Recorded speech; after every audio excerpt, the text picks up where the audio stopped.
மாண்புமிகு உறுப்பினர் திருமதி பிரேமலதா விஜயகாந்த் அவர்கள்.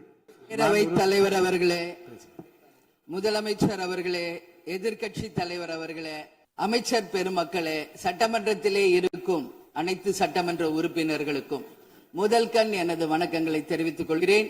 52 ஆண்டுகள் முடிந்து 53வது ஆண்டில் அடியெடுத்து வைக்கும் நமது முதல்வர் அவர்களுக்கு உங்கள் அண்ணன் கேப்டன் விஜயகாந்த் அவர்கள் சார்பாகவும் தேசிய முற்போக்கு திராவிட கழகத்தின் சார்பாகவும் எங்களுடைய மனப்பூர்வமான பிறந்த நாள் வாழ்த்துக்களை இந்த அவையிலே தெரிவித்துக் கொள்கிறேன். இன்றைக்கு நாம சட்டசபையில பேசுகின்ற உரை ஒன்று மேகதாது அணை பற்றியும் ஆளுநருடைய உரையை பற்றியுமான டிஸ்கஷன். சற்றேறக்குரிய 1.5 மணி நேரமா ஒரே டாபிக் தான் இங்க போயிட்டு இருக்கு.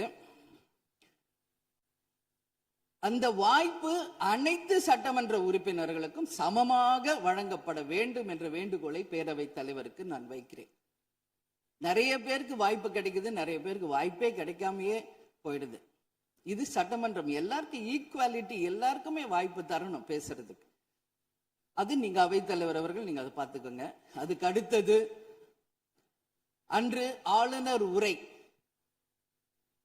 அது தமிழ்தாய் வாழ்த்தோடு ஆரம்பிக்கப்பட்டதை தேசிய முற்போக்கு திராவிட கழகம் மனப்பூர்வமாக அதை வரவேற்கிறோம்.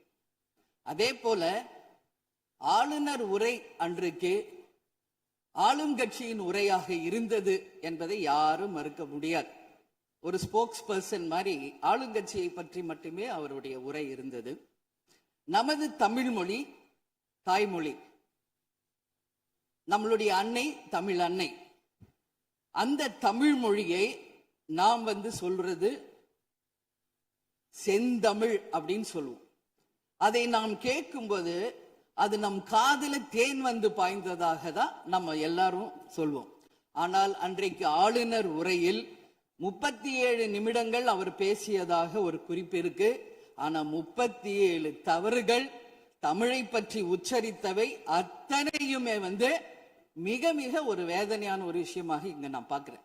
நம்மளுடைய தலைவர்கள், அறிஞர் அண்ணாவாகட்டும், கலைஞராகட்டும், ஐயா காமராஜர் ஆகட்டும், அனைத்து பெருந்தலைவர்கள், அதே போல வேலு நாச்சியார், இது போன்ற அவர் ஒவ்வொரு பேரை சொல்லும் பொழுதும் முற்றிலுமாக அவருடைய உரையில அத்தனை பிழைகள் அன்றைக்கு இருந்தது. உறுப்பினர் உட்காரணுமா? உட்காருங்க, நான் பேசுறேன். உட்காரு. இல்ல உட்காருங்க, பேசுறேன். மாண்புமிகு உறுப்பினர் ஆளுநர் உரை மீது சொல்லுகிற போது தமிழ் உச்சரிப்பு பற்றி அவர் குறிப்பிட்டார்கள். வேறு மாநிலத்தை சேர்ந்த ஒரு ஆளுநர் அரசின் சார்பில் இங்கே தன்னுடைய உரையை அவைக்கு படிக்க வந்தபோது புதிதாக தமிழகத்தில் வந்திருக்கிற வேறு மாநிலத்தை சேர்ந்த நம்முடைய ஆளுநர் முதலில் எல்லா தலைவருடைய பெயரையும் உச்சரிக்க முயன்றதை நாம் முதல்ல பாராட்ட கற்றுக்கொள்ள வேண்டும்.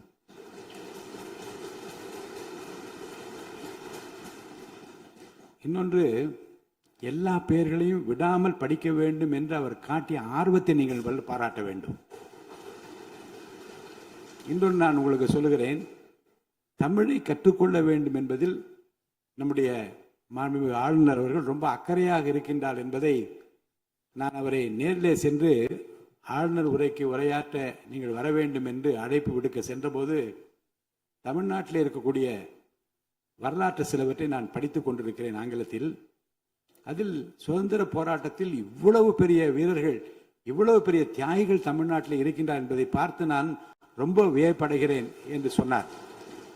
அப்புறம் இன்னொன்று சொன்னார், தமிழில் வந்தவுடனே நான் வணக்கம் என்று சொல்ல கற்றுக்கொண்டேன் என்று சொன்னார். அப்புறம் நான் சொன்னேன், இன்னும் அதிகமாக கற்றுக்கொள்ளலாம், நல்லா இருக்கீங்களா என்று கேளுங்கள் அப்படி என்று சொன்னேன். ஆங்கிலத்தில் அதுக்கு நான் மொழிபெயர் சொன்னேன், நல்லா இருக்கீங்களா என்று ஆரம்பித்தார்.